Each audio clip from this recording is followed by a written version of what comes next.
అందరికీ నమస్తే. మన ప్రభుత్వం దరిద్రానికి బ్రాండ్ అంబాసిడర్ లాగా తయారైంది. ఎందుకంత పెద్ద మాట అంటున్నానంటే, రాష్ట్రంలో అన్ని దివాలా తీసినాయి. రియల్ ఎస్టేట్ దివాలా తీసింది, అన్ని షాపులు దివాలా తీసినాయి. హోటల్స్ వాళ్ళు నడితే ఆ హోటల్స్ వాళ్ళు సరిగా నడుస్తలేమంటున్నారు. కిరాణా షాపులు నడితే వాళ్ళు సరిగా నడుస్తలేదు అంటున్నారు. సరే, ఇవన్నీ ఎన్ని చెప్పినా లేదు అంత తెలంగాణ బాగుంది, ఇప్పుడే బాగుంది, అసలు సూపర్, అసలు ఈ గవర్నమెంట్ వచ్చినాక అసలు మొత్తం వెలిగిపోతుందని చెప్తారు. ఇప్పుడు గవర్నమెంట్కి తెలిసి వచ్చే కార్యక్రమం ఒకటి జరిగింది. ఏమైందంటే, వైన్ షాప్ టెండర్లకు పిలిపించారు. వైన్ షాప్లకు కొత్త టెండర్లు అప్లై చేసుకోండి అంటే ఎవరు అప్లై చేసుకుంటలేరు. ఎందుకు అప్లై చేసుకుంటలేరు? మరి ఇప్పుడు వైన్ షాప్ అనేది ఒక పెద్ద డిమాండే కదా. చాలామంది ఏం బిజినెస్ చేసినా చేయకపోయినా ఈ 2 సంవత్సరాలు వైన్ షాప్ టెండర్ 2 సంవత్సరాలు ఉంటుంది. వైన్ షాప్ వస్తే 2 లక్షల రూపాయలు కట్టి దాంట్లో పార్టిసిపేట్ చేస్తే 2 సంవత్సరాల్లో మనం మస్తు డబ్బులు సంపాదించవచ్చు అని కొద్దిగా డబ్బులు నోళ్ళు లేనోళ్ళు ఒక 5-6 మంది కలిచో 10 మంది కలిచో దానిలో అప్లికేషన్ చేసుకొని ఓ షాప్ పెట్టాలని అనుకుంటారు. ఎందుకంటే ఏది దివాలా తీసినా వైన్ షాప్ మాత్రం దివాలా తీయదు అని ఒక గ్యారంటీ. అన్ని బిజినెస్లు పోయినా మందు మాత్రం ఉండదు, దానికి ఏమి ఇబ్బంది ఉండదని. కానీ తీరా చూస్తే అప్లికేషన్ పెట్టుకుంటలేరు ఎవరు. గవర్నమెంట్ రండి బాబు రండి అప్లై చేసుకోండి అని చెప్పి బతిమలాడుకుంటున్నారు లాస్ట్కి. అన్ని విషయాలు మాట్లాడదాం. అంతకన్నా ముందు మన రాష్ట్ర పరిస్థితి ఏందో అందరికీ తెలవాలి. సబ్స్క్రైబ్ చేయండి, షేర్ కూడా చేయండి. ఏమైందంటే, దసరా పండుగ కన్నా ముందే నోటీస్ ఇచ్చారు. ఎందుకంటే దసరా పండుగ రోజు చాలామంది అప్లై చేసుకుంటారు. మనకు సెంటిమెంట్ కదా, దసరా పండుగ రోజు కొత్త పని స్టార్ట్ చేయాలని అనుకుంటాం విజయం కోసం. ఈ వైన్ షాపులు టెండర్లు కూడా అప్లై చేసుకునే వాళ్ళంతా దసరా పండుగ రోజు భారీ సంఖ్యలో వచ్చి అప్లై చేసుకుంటారు. ఇక గవర్నమెంట్కి మస్తు డబ్బులు వస్తాయి. గవర్నమెంట్ 3,000 కోట్ల రూపాయలు వస్తాయని అంచనా వేసుకున్నది. 3,000 కోట్ల రూపాయలు జస్ట్ అప్లికేషన్తోన. ఎందుకంటే అంతకుముందు 2 lakhs రూపీస్ ఉండే ఒక షాప్కి. ఈ గవర్నమెంట్ వచ్చినాక 3 లక్షల రూపాయలు చేసినారు డిపాజిట్. మీకు 3 లక్షల రూపాయలు పెట్టి డిపాజిట్ చేస్తే ఈ వైన్ షాపులు అప్లై చేసుకునే వాళ్ళకి చాలామంది తెలుస్తుంది, బిజినెస్లు ఉన్న వాళ్ళకు, చేయాలనుకుంటున్న వాళ్ళకి. తగులుతుంది, తగలకపోతే 3 లక్షలు పోతాయి. అయితే వైన్ షాప్ ఎప్పుడు నడుస్తుంది? రాష్ట్రం సుభిక్షంగా ఉన్నప్పుడు, రియల్ ఎస్టేట్ మంచిగా నడుస్తున్నప్పుడు, అందరికీ జాబులు ఉన్నప్పుడు, అందరికీ పని ఉన్నప్పుడు, అందరి చేతుల్లో 4 పైసలు ఉన్నప్పుడు వైన్ షాపులు నడుస్తాయి. మరి అట్లాంటి అసలు ఎంత కరువు వచ్చినా నడిచే వైన్ షాపులు అప్లై చేసుకునే జనం భయపడుతున్నారంటే ఏమని అర్థం చేసుకోవాలి? వీళ్ళకంట మొత్తం ఇప్పటికీ 1,450 దరఖాస్తులు వచ్చినాయంట. మొత్తం 2,620 షాప్స్ ఉన్నాయి మన దగ్గర. ఇప్పటికి వచ్చినవి 1,581. ఎప్పుడు స్టార్ట్ అయినాయి అప్లికేషన్లు? పోయిన నెల 26కి స్టార్ట్ అయినాయి. ఈ నెల 18కి అయిపోతాయి. ఇంకా అయిపోయింది, ఇంకొక 9 రోజులు టైం ఉంది. ఈ 9 రోజుల్లో రోజుకు ఒక 10,000 అప్లికేషన్లు వస్తే తప్ప వీళ్ళు అనుకున్న 3,000 కోట్ల రూపాయలు జమ అయ్యే అవకాశం లేదు. ఇప్పటి వరకు వీళ్ళకి వచ్చినాయి పోయినసారి 1,31,000 దరఖాస్తులు వచ్చినాయంట పోయినసారి. అంటే 2 years బ్యాక్, 2 yearsకి ఒకసారి వేస్తారు కదా. ఇప్పుడు వీళ్ళకి వచ్చిన దరఖాస్తులు 1,581. ఒక సామెత ఉంటుంది పల్లెటూరులో, ముఖం బాలేనోడేమో వేయబోతే ఏమైందని. వీళ్ళ పరిస్థితి గట్లే ఉన్నది. రియల్ ఎస్టేట్ ఒక్క ప్లాటు ఎకరా 177 కోట్లకు అమ్మినాం. ఇది ప్రపంచంలోనే ఎక్కువ. ఇది రేవంత్ అన్న పాలన మాత్రమే సాధ్యమైంది, ఇది ఎక్కడ సాధ్యం కాదు, ఇదంతా రేవంతుడి గొప్పతనం అని చెప్పుకుంటున్నారు. అంతగానం రియల్ ఎస్టేట్ ఉంటే ఇవాళ వైన్ షాప్ల టెండర్లకు గవర్నమెంట్కు అప్లై చేసుకునే వాళ్ళు 1,500 ఎందుకుంటారు? కనీసం ఒక 20,000, కనీసం ఒక 30,000. ఎక్కడ పోయినసారి 1,30,000 అప్లికేషన్లు, ఇప్పుడు 1,586 అప్లికేషన్స్. ఎంత దివాలా తీసినాం మనం అంటే గవర్నమెంట్ని కూడా ఎవరు నమ్ముతలేరు. ఈ గవర్నమెంట్ ఏదో చేస్తుంది, ఈ గవర్నమెంట్ ఏదో లేపుతుంది, మళ్ళీ రియల్ ఎస్టేట్ పుంజుకుంటుంది, గవర్నమెంట్ ఏదో ఒకటి చేస్తుంది. వీళ్ళు ఒక పక్క 4th సిటీ అంటున్నారు, ఒక పక్క 177 కోట్లకి ఎకరా అంటున్నారు, ఇంకో పక్క ఇంకేదో మెట్రో మొత్తం హైదరాబాద్ మొత్తం తిప్పుతామంటున్నారు, ఇంకోటి ఇక్కడ నుంచి అమరావతికి మొత్తం గ్రీన్ఫీల్డ్ హైవే వేస్తామంటున్నారు, ఇక్కడ నుంచి కొండారెడ్డిపల్లి నుంచి ట్రైన్ తిప్పుతామంటున్నారు, హైదరాబాద్ చుట్టూ ఒక 10 ఎయిర్పోర్ట్లు పెడతామంటున్నారు, హైదరాబాద్కు బీచ్ తీసుకొస్తామంటున్నారు. ఎన్ని తీసుకొస్తామన్నా ఎందుకు నమ్ముతలేరో అర్థం కాలేదు జనాలు. గవర్నమెంట్ని నమ్మపోతే ఎట్లా? వైన్ షాప్ బిజినెస్ చేసేటోళ్ళు ఎన్నో 4 పైసలు వస్తున్నాయంటే బిజినెస్ చేస్తారు. నిజంగా కూడా ఎన్నో ఇంట పెట్టుకొని ఏం చేస్తాం పైసలు, ఎవరైనా 2 రూపాయలు ఇన్వెస్ట్ ఇస్తే అంటే 1,02,000 వస్తాయి కదా, నెల నడుస్తుందని ఇచ్చేవాళ్ళు కూడా చాలామంది ఉన్నారు. కానీ వైన్ షాప్కి అప్లై చేసుకోవడానికి సిద్ధంగా లేరు. దీనికి 2 కారణాలు ఉన్నాయి. ఒకటి తగులుతుందో తగలదో తర్వాత విషయం.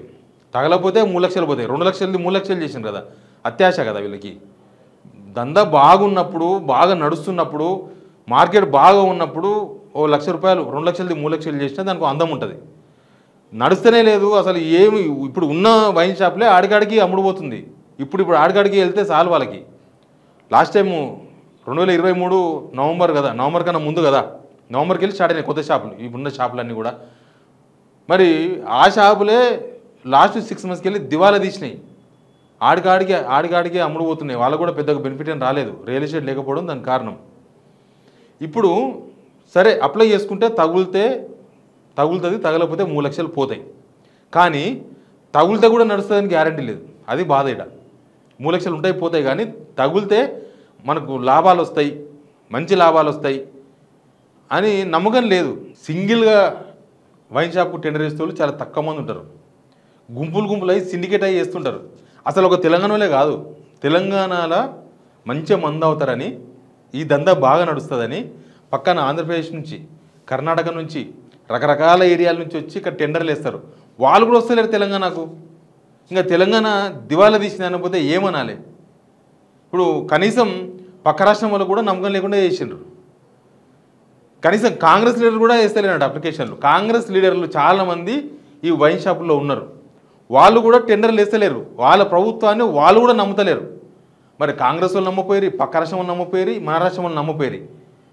అంత నమ్మకం లేని సిచ్యువేషన్ తెలంగాణకి ఎందుకు వచ్చింది? నాయకత్వం. ఇందులో అందరి నమ్మరు.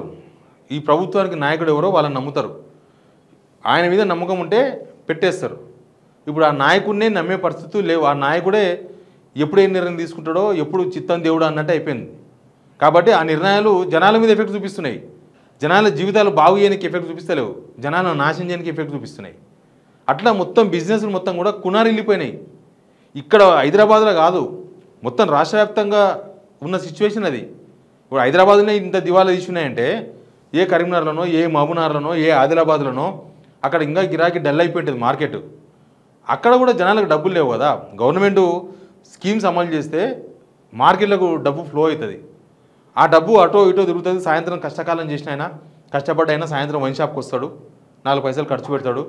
చుట్టపైన వస్తే 4 దావత్ చేద్దామంటాడు. ఇవన్నీ నడుస్తుంది.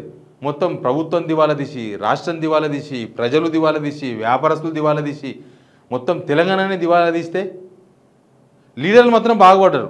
కాంగ్రెస్ లీడర్లు చాలామంది మంచి బాగుపడ్డారు. వాళ్ళంతా గట్టిగా సరుస్తున్నారంట. కానీ పరిస్థితులు, రాష్ట్ర పరిస్థితే బాగా లేకుండా పోయింది. నమ్మకం లేదు.